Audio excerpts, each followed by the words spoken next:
Pinatunayan ni Sparkle star Heath Hornales na siya ang fighting prince. Nagpakitang gila sa fighting scenes at gun handling si Heath sa episode kagabi ng GMA Prime action series na Task Force Fireball. Gumaganap si Heath bilang si Gilbert na nakatakas sa isang scam hub. Natagpuan siya ng task force sa poder ng mga monghe pero na-corner siya ng sindikato ng scam hub. To the rescue naman ang mga monghe kaya natalo ang sindikato. Isa pang twist sa karakter ni Gilbert, konektado siya sa paghahanap sa kapatid ni Galo played by Miguel Tan Felix. Sana maligtas niya sila Sunshine, tsaka yung pa namin kasama sa Scam Hub. Kwento sa akin ni Heath na masaya siyang bumalik sa action series after ng successful stint niya sa You're My Favorite Song.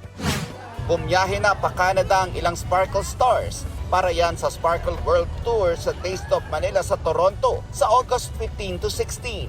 Magkakasama sa event sina Miguel Tan Felix, Shubi Etrata, Rochelle Pangilinan, Paul Salas, John Rex at Becky Bello. Game silang nagpa-picture with fans sa airport. Looking forward daw na makita yung mga kapwa natin Pinoy sa Canada. At syempre, first time ko sa Canada.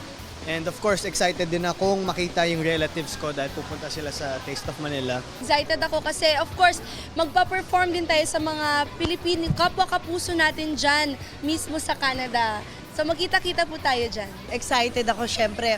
Ibang grupo to, ibang kasiyahan, ulit to, ibang adventure to. For sure, mag-iiwan to sa lahat ng kababayan natin sa Canada ng isang kasiyahan ulit na para bang nandito lang sila sa Pilipinas. Yun ang nilulook forward ko. Nelson Canlas nagbabalita para sa GMA News.